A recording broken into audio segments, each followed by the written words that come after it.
I'm Jeff Oak. Welcome to Taking Care of Your Business, conversations to strengthen small and mid-sized companies.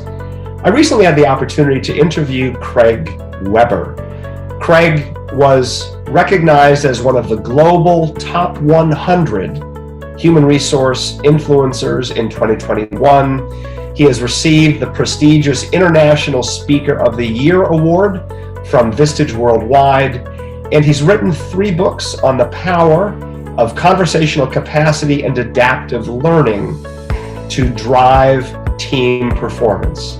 You're in for a real treat.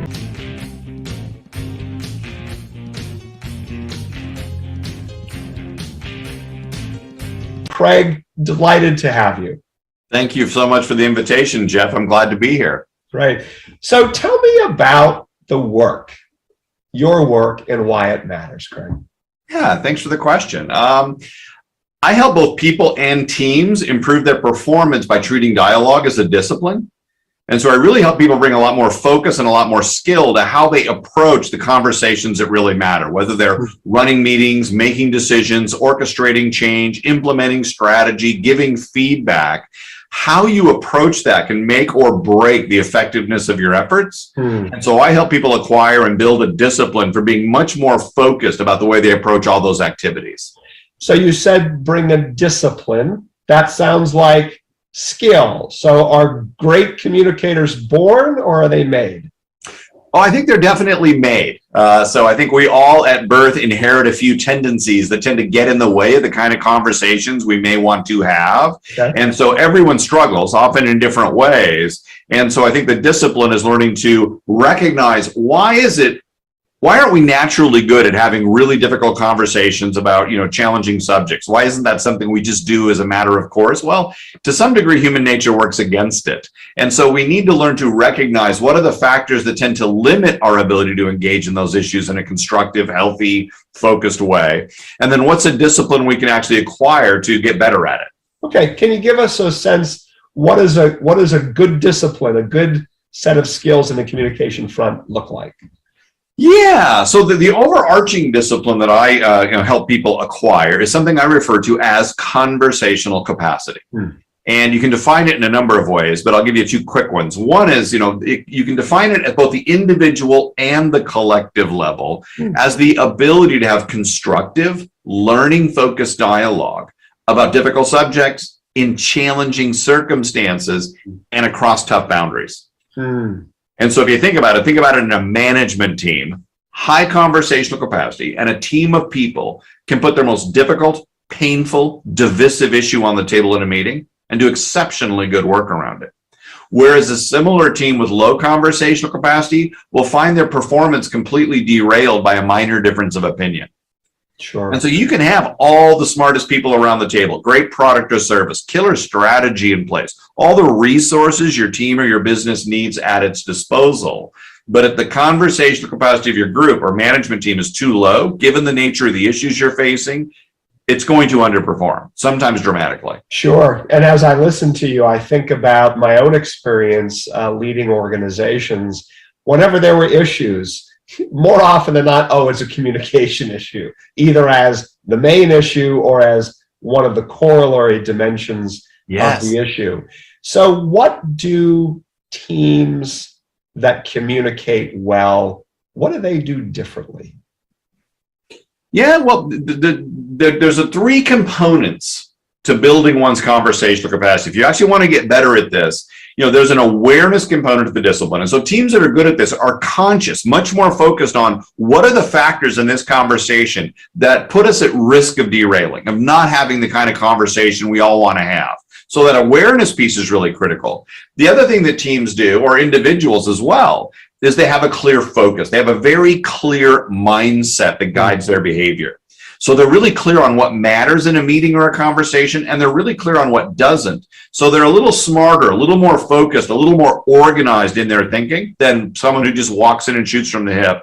And then lastly, the thing that makes a big difference is actual skills. So actual behaviors that help them align their mind and their mouth, right? So they may have a really good mindset, but it doesn't matter if you can't put it into action. Sure. And so there's some actual skills for making the mindset active. And I think that's what separates an individual or a team with high conversational capacity from an individual or a team with low conversational capacity, is they're more conscious of what's going on in the moment. They have a clear conversational North Star, something on which they're focused, and then they have skills for actually making that mindset active. Sure. So, Craig, I love that. Awareness, mindset, and skills. Could we dig down a little bit, and could you provide some illustrations for each of those? What are the key dimensions of awareness, mindset, and some of the key skills? Yeah, happy to. And before we do that, let me give you a second definition of conversational capacity, because it'll inform how we talk about those three domains. Right. There's a second way I talk about this idea of conversational capacity, and it's a place I describe in a conversation or meeting as the sweet spot. And the sweet spot is that place in a conversation where things are open, they're balanced, they're constructive, they're learning focused. And or a way to think about the sweet spot is, it's that place where you don't just have smart people around the table. It's the place where you're able to get full access to their smarts. And so that's where you want your team working when they're dealing with a significant issue, a big change, a big decision, or new problem. And we can define the sweet spot as the ability to maintain two critical things under pressure. On the one hand, if you're in a meeting with a group of people with high conversational capacity, candor is extremely high. You are not wondering what your colleagues are thinking about the issue being addressed, because people are speaking in a very open, honest, and direct way. It's low nonsense, or as Brene Brown would say, it's low BS. Right. That's important. Right. Hard for smart people to work smart if they're not talking straight. Sure. But I think, as we've all seen over the last few years, unhinged candor is not a good thing. Right. A lot of that going around. Right. And so in the sweet spot, it is tempered or balanced, you could say, with lots of curiosity. People are open-minded. They're inquisitive. They're eager to learn. So when there is a difference of opinion in a meeting, you'll see a team with high conversational capacity getting interested, not getting defensive. Oh, interesting. We don't see things the same way. This just got fun. Tell me more. How are you looking at this? What am I missing here? Sure. And so the discipline I help people in teams build is the ability to maintain that critical balance under pressure. How do we stay both candid, and how do we stay more curious? And some people tend to struggle on the candor side. We've all worked with people who are nice, they're agreeable, they're very pleasant to be around. There's never a risk of a conflict with them, but you're never quite sure where they're really at on an issue. Right. You also know those people who you always know what they think about an issue, but sometimes their candor is a bit of a blunt instrument. Right. And actually their candor comes at the expense of some of their colleagues. They're being candid, but they're doing it in a way that makes it harder for others to be candid. Sure. And so we've all got our work to do on those two things. Muscles to build, you could say, if we want to get better at maintaining that balance. And so the awareness, the mindset, and the skill set are a way to kind of learn to balance candor and curiosity in a more focused, disciplined way in circumstances that conspire against it. Sure. And the key thing that I'm hearing here, one of the key things is under pressure, right? And the fact that we each may have something different that we have to work on. For some people, as you say, candor and honesty can be blunt, and it needs to be tempered by respect, by curiosity, by openness to the other. But on the other hand, others may have work to do on learning the honesty piece, the candor piece. Yes, exactly. Yes. And pressure has a funny effect, doesn't it? It does. Sometimes brings out the worst, or makes it hard for us to call forth, the best versions of ourselves. Right. Yeah. Yeah, as I point out, it's pretty easy to stay candid and curious if it's a casual, benign, routine issue. No one's all that invested in. Oh, interesting. Yeah, tell me more. What do you think? Oh, yeah, sounds great. No big deal. When something's really important, when people care, when they're really smart and they don't see things the same way, that's when you need them working in the sweet spot. And they're going to struggle to stay there. And one thing that I've heard running through, I think I've heard it, let me just validate this, is if the conversation is high stakes, often often there are strong emotions. Right. And do I have that right? That the emotional piece is one of the things that creates, maybe internal pressure, the pressure of kind of, we have strong feelings about something. Do I have that right? Yeah, absolutely. But on the awareness front, that's one of the primary things we get people to focus on. What are the emotional reactions that tend to throw you off balance in a tough conversation? Sure. And so for me, I tend to avoid conflict, right? So I'm a conflict avoidant person. And so often what gets triggered in me in a tough conversation is a tendency to want to water down my point. If I think it's going to hurt feelings or put someone on the spot or make the situation uncomfortable. So often my tendency, if I'm not careful, is to drift off balance and become less candid than I will need to be. Right. And so one of the things I need to get better at recognizing is when my need to keep things calm, cool, and collected triggers, and I begin to leave the sweet spot. Sure. I've worked with a number of other people, coaching someone right now, as a matter of fact, who has the opposite tendency. They're more likely to want to get their way in a conversation. They have a strong need to kind of be right. They're fairly confident in their intellectual abilities, and they're not afraid to show it. And so the person I'm thinking of right now that I'm doing some coaching with is putting a lot of effort actually into catching it when their need to be right is getting triggered. And because what happens when you need to be right, I want to sell my view. I want to get you to agree with me. I want to make sure you're looking at my way of thinking about the problem and adopting it. Is that when you get triggered that way, curiosity tends to go out the window. Right. And so we've all got our work to do. We've got these tendencies grounded actually in the fight-flight response. So these are not minor reactions. Sure. And one of the things in the awareness level of the discipline I help people learn to do is to catch it quickly when they're initially triggered emotionally, so they can quickly focus back on what matters in the conversation. Sure. There's my tendency trying to tell me to keep my mouth shut and not speak up here. I'm going to set that aside and focus on what matters. I'm going to raise my hand and say something. Sure. And so you want to learn to recognize when these emotional reactions are getting in the way of your ability to stay in that balanced state. Right. And like I say, these are not minor reactions. You see nurses, you're from healthcare, nurses not speaking up in the surgery when they see a surgeon opening the wrong leg on a patient. Right. You see co-pilots not speaking up on the flight deck of an aircraft when they see the pilot making an egregious error. And it's not that the intentions of these people is bad. They're not stupid. They're good people with good intentions. It's that their behavior and their good intentions are moving in different directions because their emotional reactions are separating them. Sure.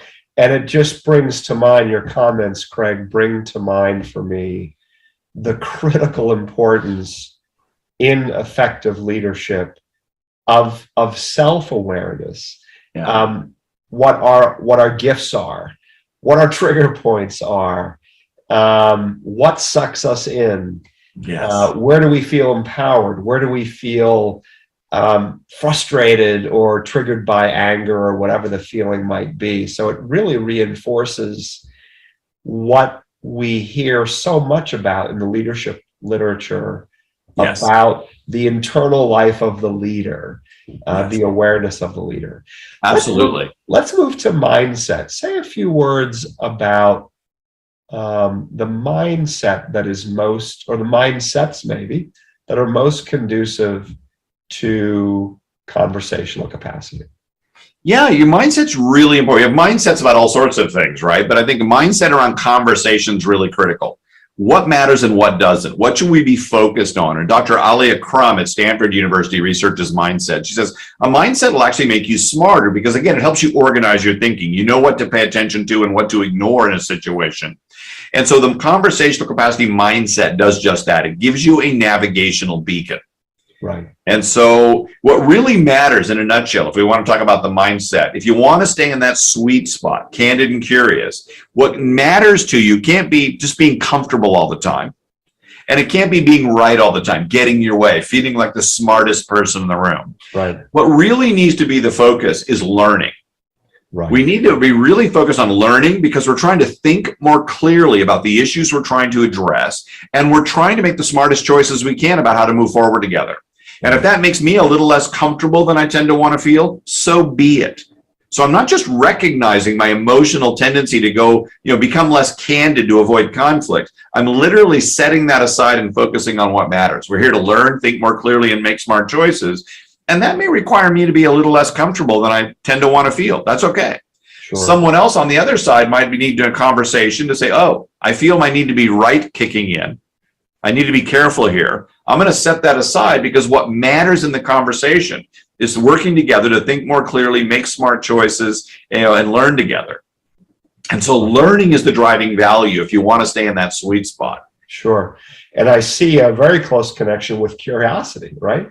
Because curiosity is a very much of a learning kind of posture. And a learning mindset is also really one that's focused on growth, our own growth in our understanding and our perspective, what have you. Exactly. Yeah, that's well said. Yes, exactly. Curiosity is kind of the jet fuel for learning, right? So being curious, being open-minded. I love that notion. I also heard someone recently say that curiosity, if you really think about it, is a form of mindfulness. It's a form of focus. And what I'm really focused on is learning. I'm curious. I want to learn about that. I just spent a few days out jeeping around Death Valley with my brother Randy. And we, what I love about cruising around with Randy is very, very curious. So if we see a lizard, we stop, we get a picture, we pull out the book, we want to find out what it is, what are its habits. We're taking pictures of plants and researching them. We're looking at the geology and trying to figure out. And so it's just this constant, we're not just driving around going, this is lovely. We're constantly trying to investigate the environment around us and learn as much as you can. And it just makes the trip so much more interesting. And I think that's true in any situation, right? What can I learn here? What can I learn from the people around me? What can I learn about the company and its mission? What can I learn about this team and how it operates and what's its goal? Being curious, I think, is a great thing to strengthen. Sure. And it's, as you pointed out, a key part of the conversational capacity discipline. Sure. I think, what's his name? Tom Peters said a number of years ago, there is a chronic lack of curiosity in modern business today. I think we're just not as curious as we need to be. And so I think you're right on there. Sure. Great. Thank you. Great insights on mindset and on awareness. Talk to us a little bit about the skills, so the disciplines of conversational capacity. Yeah. So if you want to stay in the sweet spot, both candid and curious under pressure, the mindset's really key. Awareness is really important. It's hard to stay in the sweet spot if you don't even know you're leaving it, right? So you need that ability to catch it quickly when you're being triggered. Oh, there it is. I need to watch out here. You need a navigational beacon, but then the skill set's really key. And it's a way to structure what's coming out of your mouth in a way that aligns with the mindset. Okay. And so just at a high level, there are 2 candor skills and 2 curiosity skills. So it gets very tactical. And someone who tends to be conflict avoidant, who tends to drift out of the sweet spot and to be less candid, the muscles they need to strengthen tend to be those 2 candor skills, a way to get their ideas, their views, their perspectives, their concerns out of their head and into the conversation in a clear and direct way. For some people who maybe no problem with candor, right? Those are the muscles that are very well exercised. The curiosity skills are the behaviors they need to strengthen. And so what I often do in my workshops and in my work with clients coaching is help them figure out what are the behaviors you need to strengthen to bring more balance to your style. If you've got someone who's an extreme introvert, for example, and they tend to be very quiet and perhaps acquiescent, let's focus on building your ability to be candid under pressure. Let's strengthen those muscles and find some practices you can adopt to get better at it. So that at a high level is the skill set. And on the candor side, there's 2 skills. And I like a quote from Steven Pinker, the eminent psychologist, who said, language is the magnificent faculty we use to get ideas out of one head and into another. That's why we talk to each other. And so how do we structure the candor in a way that facilitates a more clean, efficient exchange of ideas? And one, you want people to state a clear, succinct position on their issue, their view, their idea, their concern, where they're at on the issue at hand in 1 sentence, no more than 2. And so I describe someone who's good at anchoring their point of view with a clear position as, being good at, it's similar to writing a good topic sentence in paragraph construction. Kind of just because here's where we're at. And that can be a very direct position. I think we should hold off on another acquisition for at least 18 more months. Boom. But it can also be, an emotional reaction. This decision really scares me. That's a clear position. Where's Craig right now? He's nervous about the implications. Or I got to be honest with you right now, Jeff, I'm totally confused. That's a clear position. Just where are you at? But then the second skill is you need to explain the thinking behind it. So I think we should hold off on another acquisition for at least 18 more months. Let me give you a little background as to why I think that's important. Let me kind of share with you how I'm looking at this. So you're not just stating your position, you're showing people how you got there. Right. On the curiosity, go ahead, please. When I think about those skills, it brings to mind some people who are great leaders and great communicators who were so good at both the clear articulation, but also here's my thought process. Right. Here's the why. Here's how I got here. Because if they just articulate the position, you may think, well, that's a dumb idea, or that doesn't make any sense. But once the rationale and the thought process, it makes it very clear, that transition that you talk about between, from one head to another. Yes, exactly right. So okay, my initial reaction to your idea was kind of like, what? But as you'll hear you lay out your argument, I begin to see where you're coming from. I can see why what you're saying makes sense. I still may not fully agree with it, right? I may have some reservations about it, but at least the logic is on the table. I can see how you've reasoned to your point of view. Right. Really key. Yeah, and some people the problem you see in a lot of meetings when the pressure goes up is it turns into position ping pong. I think this, well, I think this, let's do this. No, that won't work. Yes, it will. You haven't done that before. I have. And they start arguing at the position level of the issue. And what's missing is the rich, deep, good stuff, all the thinking behind it. Okay, we don't agree. Let's explore this. What have you seen? What have you heard? How are you making sense of this? What assumptions are you making? Let's explore the logic behind our differences and see if it can teach us something about the decision we're trying to make. Sure. So those are skills in the first bucket. What about the second bucket? Yeah, the curiosity skills are really key. And so the first curiosity skill is in some ways the most counterintuitive. It's the most unusual skill in the framework because it runs counter to how we've been trained to operate as human beings, basically. And we learn to treat our views, our perspectives, our ideas, not like truths, but like hypotheses. It's much easier to engage with someone, even if they're the boss, if they're holding their view hypothetically and asking for help improving it. And so the key is, how do you signal that?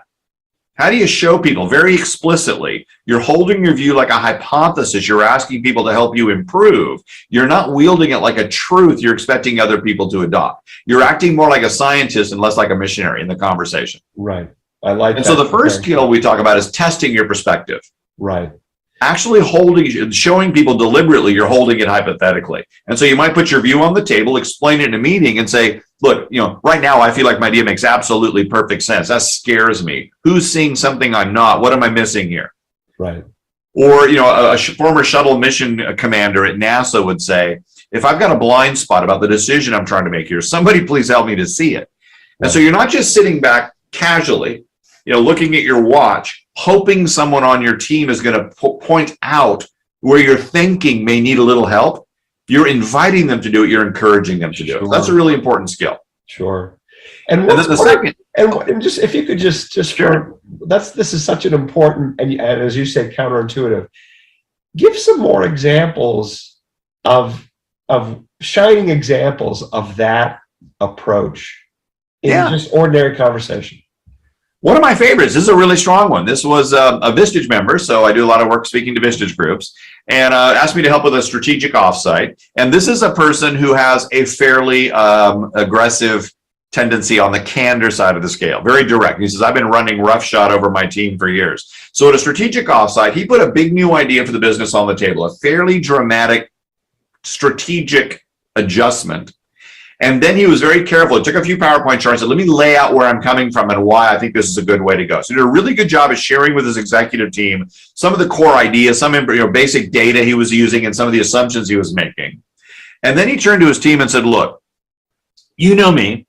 I always have to win a conversation. That's my dominant challenge. I've never made it easy for anyone on this team to challenge my thinking about something like this in the past. I get that. That's my bad. I'm actually working on that. But right now, I need your input. This is an important decision, and I need to make sure I'm getting all your input into the decision I'm making. So to help you give it to me, let's go about it this way. Break into pairs for 15 minutes. And in 15 minutes from each pair, I would like to hear one thing you like about what I just suggested. More importantly, I'd like to hear two things you don't. And there's a number of things I like about that. I like the acknowledgement up front, that vulnerability, kind of admitting the impact he's had in the past on the team. A lot of courage. A lot of courage there. Yeah. I like the pairs. There's a little more psychological safety discussing their concerns in a pair, and a little more psychological safety reporting out from the pair.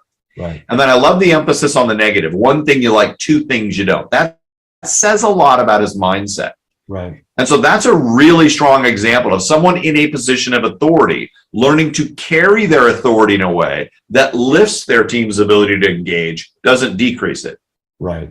And recognizing his own vulnerability. Yes. And framing the question in a way that invites something different than perhaps they've heard in the past. Yes. And I like the word, you use the word vulnerability. A lot of people point out a lot of a strong correlation between the work of Brene Brown and my work, because, she talks about, courage and vulnerability quite a bit. And what I talked about when my first book came out is the sweet spot is actually, when you unpack it a little bit, it's more than just candor and curiosity. If I'm in a meeting and every fiber in my being is telling me to keep my mouth shut because I'm going to offend someone, I'm going to make a career limiting move, I'm nervous about how it's going to come across, and my hand goes up anyway, that's not just candor, that takes courage. So sometimes candor requires courage. Right. On the other side of it, holding my views hypothetically, especially when I like to feel right. I'm not an idiot. I feel like I put a lot of thought into this idea, but my ability to hold my view hypothetically, to be genuinely curious about the views of other people, right, especially when their views differ from mine, that's not just curiosity. That requires a lot of humility. Right. And I think, so conversational capacity, the sweet spot is that place in a conversation or meeting where someone's behaving in a both candid and courageous and curious and humble way. And vulnerability is the working edge of humility. Sure. I love that. And there was one phrase that you used almost in passing, what am I missing here? Yeah. And that can also strikes me as a very good example. What about the second skill in the bucket of curiosity? Perfect. So you're in a meeting, you put your view on the table, you explain it really well, and you test it vigorously, and someone takes you at your word and responds and says, there's no way that'll work. Okay, that's a very clear position. I would actually give that person an A+ on the position scale. Nicely done. What's missing in the conversation at that point is their thinking. Right. Now, what a lot of people would do is shut down and acquiesce. Okay, you're probably right. Sorry about that. Or they might go the other way and get argumentative. Yeah, it will work. I'm going to run it by you one more time. Let's see if you can keep up this time. Well, neither of those things plays what's missing. What's missing in the conversation is the thinking of that other person. Why do they think this won't work? Right. And so the second curiosity skill is genuine inquiry into the views of others. I'm testing my hypothesis. I'm inquiring into the hypotheses of others. So what you might say in a meeting is, okay, look, I appreciate your candor. You don't think this is going to work. Unpack that for me. Can you give me a quick example? What specifically leads you to think that? And so what I like about this discipline is it allows you to kind of watch what's going on in the conversation and to make micro interventions. Someone puts a strong point of view on the table but doesn't explain it. No big deal. You can jump in with an inquiry and help invite their thinking into the conversation. So one person with high conversational capacity can have a profound effect on the way a meeting unfolds or a decision gets made, because they're actually helping shape the conversations in a more balanced, constructive direction, even in circumstances where other people don't know there's a discipline at all. So it's not dependent on the entire team knowing the skills, although that makes a big difference. One person can have a profound effect on the way a conversation unfolds, because they're, in essence, as Airto Moreira, the Brazilian jazz percussionist, said about jazz performance, they're watching what's being played and then playing what's missing. I love that notion, and what it brings to mind is a way of coaching that I utilize in my own executive coaching, which is inviting someone to move from the dance floor up to the balcony. Right. And to look down from the balcony, not only at what others are doing, but in a sense, observing oneself. So stepping outside of oneself and not reacting in the way that one is prone to react. Yes. But taking an observational tone. Perfect. Yeah. It's one of the biggest practices. So one of the things I'll talk about with someone who wants to build their conversational capacity, and I actually wrote it this way in my first book, If you don't have a mindful awareness practice, start one. And if you have one, double down. Because the catch it part of the awareness piece is really a mindfulness exercise. So I like the idea of being up on the balcony, and I like the idea of the observer self, right? I need part of myself monitoring myself, or it's going to be very difficult to stay in the sweet spot. It's going to be hard to align my behavior with my good intentions if I'm not conscious in the moment. And so I think you're absolutely right. There's a strong mindfulness component to the discipline. And so when I'm helping someone on the awareness part of the discipline, I often have them do a trigger journal exercise where they're noticing the factors in situations that tend to throw them off balance, so they're more conscious of them. And then I have them strengthen some sort of mindful awareness practice. Right. One of the coaches that was very influential on me early in my career was someone who counseled me to be curious about my own reactions. Like, oh, you're really energized right now. I wonder why that is. Or you're really frustrated or angry. And rather than judging oneself, just to be curious about that from a self-awareness standpoint. I think that's sage advice. In fact, one of the things I'll encourage people to do is, okay, you get triggered in a meeting, you leave the sweet spot, you behave in a way that is out of sync with your good intentions. Maybe you snap on someone. Rather than get critical with yourself, oh, I did it again. Oh, what's wrong with me? I like your point. Get curious. Okay, What was the trigger? How did I let it affect my behavior? What would be a better way to respond next time I catch it? So even when you blow it, even when it's a bad situation, use that as a chance to learn, get curious, reflect on it. Sure. And I think, that's a much healthier stance to adopt. To take a learning approach with respect to oneself. Yes, exactly. So Craig, in the time that remains, lots of leaders listening to this conversation, what are some practical takeaways? You've interspersed with some rich content and with some great examples. What would you want leaders to come away with? Some of the, whether it's a conflict conversation or a high stakes conversation, what are some things you'd like to leave with folks that would help them in their day-to-day work? Yeah, that's a great question. So I think one thing I think is really important for leaders to recognize, when you're in a senior position of authority, that is a very difficult role to play effectively. And one of the reasons it's challenging is that nothing lowers conversational capacity more predictably than the presence of authority. That is a serious problem for someone leading a business. My job is to make my team smarter and stronger. The problem is I walk in the door in the morning, it tends to get dumber and weaker. My job is to pull my team toward the table when they're dealing with a significant problem or challenge. The problem is when I sit down in the meeting, they tend to pull away from the table. So one of the things I encourage leaders to think about is, what's the work you need to do? Awareness, mindset, skill set. What's the work you need to do to carry your authority in a way that lifts rather than lowers the conversational capacity of your team? And so one of the things we need to recognize that when our team leaves the sweet spot, we're often one of the primary reasons they've done it. So we can't just sit there tapping our toe, waiting for the team to rejoin us in the sweet spot. We've got to roll up our sleeves and put in some effort to pulling them back, recognizing that our presence, much less our behavior, is one of the primary reasons they're probably not in the sweet spot in the first place. What I like about what you're saying there, Craig, is that for a leader, their authority is always in the room, almost like a second presence, if you will. That's inescapable. You can't separate yourself as a leader from your authority, and that influences people. It influences the tenor of the room. Yeah, I think that's exactly right. I like the idea. It's almost like a separate entity in the room. And I've heard people say, "Oh, I just tell my team, don't consider me the boss." And, that doesn't work, right? You can say that all you want. They still know you're the boss. So that's exactly right. So we need to learn to carry our authority in a way that actually pulls our team, people who report to us, back into the sweet spot. Right. Yeah.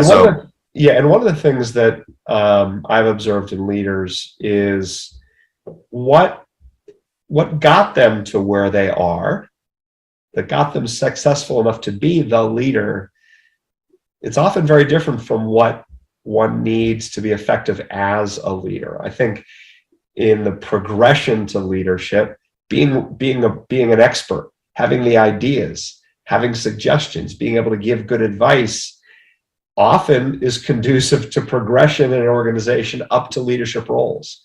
But then in terms of the effectiveness in being a leader, it's what I'm hearing you, it's much less about telling, advising, being the expert, being the smartest person in the room, but really being curious, humble, listening, open. It's a different skill set. I worked with an executive a while back, and he said something really interesting. He said, the more I move up in the organization, this is a very senior person in a very large company. He said, what's really takes some getting used to now is that, when I'm in a meeting, I'm always the dumbest person in the room. I always know less than almost everybody else about the issue, right? In some way, shape, or form. So I've got bits and pieces, but because it's a big, complex organization, I'm sitting fairly high up, and we're talking about a particular project. The people in the room know more about it than I do. So it's just getting used to that, right? It's been a bit of an adjustment because I'm always the dumbest person in the room. So really ramping up the curiosity, learning to hoover in a lot of information to get more familiar with the variables in a clear way has become a skill I've had to acquire, because in the past it was more command and control, a lot of direction, making decisions. Sure. Now I'm trying to make sense of things that are very big, very complex, and the people know more about it than I do. So I've got to really work like a vacuum cleaner, hoovering in all these different views and ideas and perspectives to help me make better sense of the situation we're facing. I like that phrase of hoovering it in at a meeting. That would be a great image for many leaders to be mindful of. Yes. I like the quote from David Coate, the former CEO of Honeywell, who put it this way. He said, my job is to be right at the end of the meeting, not at the beginning of it. I like that. Craig, any other takeaways or suggestions for leaders in this spirit of conversational capacity and how we can expand it?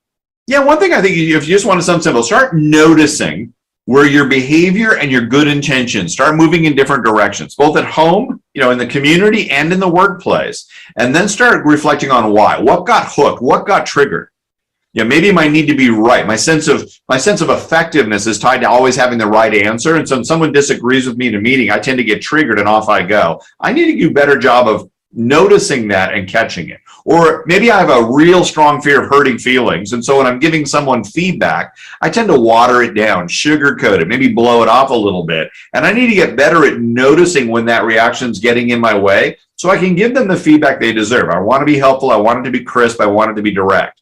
And so becoming more conscious of the factors that tend to throw you off balance is key. And then lastly, a practice I often help people adopt is to start noticing where your brain gets it wrong. When you make sense of a situation erroneously, I think the more conscious we are of all the times our brains goof up, where you're trying to get into the wrong car in the parking lot, right? What's wrong with my fob? Why won't the key open up the door, right? Well, that's not your car.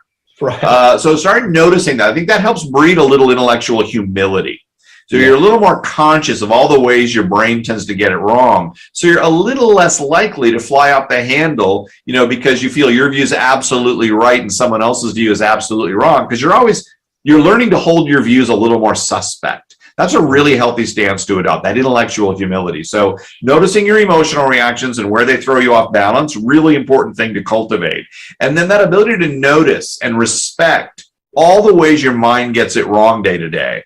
That's a great way to learn to hold your views a little more hypothetically, be a little less ego attached. And I talk about conversational capacity as a conversational martial art. And your opponent is not other people. It's not the issue. It's your ego. And if we want to stay in the sweet spot, focused on learning, we've got to learn to take our ego to the mat. And so that's kind of the idea. How do I stay more purpose-driven rather than ego-driven under pressure? And noticing where your brain goofs up all the time is a great way to get better at that. I love that. And an image as I was listening to you is learning to hold our viewpoints less close-fistedly and a little more flexibly. Yeah. To allow that room for learning. Absolutely. So instead of rigidly clinging to it and holding it close to your chest, you're kind of holding it out here. Say, look, here's my thinking. I like it. It makes a lot of sense. I'll put some effort into thinking about this, but I could still be wildly off base. Help me fix it. Where do you see a problem with it? Is there a gap here? Yeah. Am I missing some evidence? Am I making an erroneous assumption? So you're learning again, like you said, hold your views out there more objectively and say, look, What do you think? Is this off base? Will this work? Do you have a better idea? I'm open to influence here. So you're holding your perspectives in a very different way. You still have strong opinions. You still have strong views, but you're treating them differently. You have your views don't have you. There you go. That's a great note on which to end. Holding our views, not allowing them to hold us or manage us. Craig Weber, principal and founder of the Weber Consulting Group, author of 2 books, soon to come out with a 3rd, on conversational capacity and its importance for leadership. Craig, thank you for the wonderful thoughts that you've offered us today. Thanks so much for inviting me, Jeff. Again, I really enjoyed our session. Me too.